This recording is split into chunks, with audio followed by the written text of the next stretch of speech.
Well, this episode took a turn for the worse. The Rings of Power, episode 2. I actually thought it started off pretty strong. I like the opening of the episode. Well, actually, the intro. We got to see the intro in this episode, and the music was good, but the visuals of that intro did not match the aesthetic of the show. It was way too modern. I don't know why they went with what they went with, and something that didn't match the aesthetic of the show. I don't know, it was too clean. And again, I just want to preface that I'm reviewing the show as a show. It's a Tolkien-inspired fantasy show. It's not an adaptation. Because if it were an adaptation, it already failed. So let's get to the beginning. It started off with the Harford story, and the show seems to be breaking down into a few different stories. You have the Harford story, you have the Elrond and Dwarven story, you have the Galadriel story, and you had the that healer lady and that one guy elf storyline, that relationship. That is the most boring, absolutely void of chemistry relationship that... But back to the Harfords. I think the Harfords are endearing. They remind me of Willow and his little people, like I mentioned in the first episode. So I liked it. I liked the intro, and I thought it started off strong. But man, this Gandalf-looking guy, this magician wizard, he is a bumbling buffoon. I get it. Maybe he came from this other world. He landed in Middle-earth, has no clue how things work.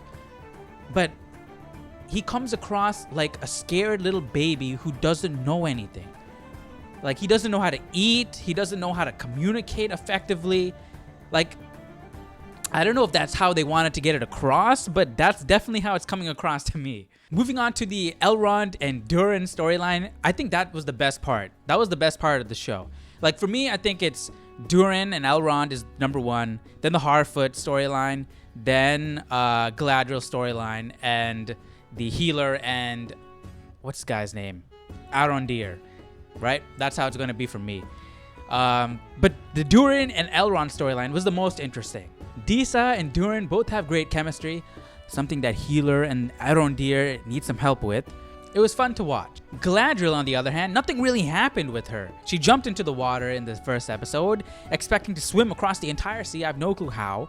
She gets picked up by these people on this raft, Waterworld style, meets Halbrand, and they have more chemistry than the healer and Arondir. Like, come on. There should be some tension between these two, that elf and the healer, right? They like each other, right? There should be some tension. I mean, I get you're trying to go for a stoic figure in the elf, but come on, man. There's no tension. There's no chemistry at all. And that healer, we gotta meet orcs in this episode, right? They look like orcs combined with moles because they've been underground and they have like these mole-looking hands. But she runs to her house and her son is hiding in like a little cubby in the wall and tells his mom to go run out and get help. And what does she do? She goes into a cupboard and hides along with him.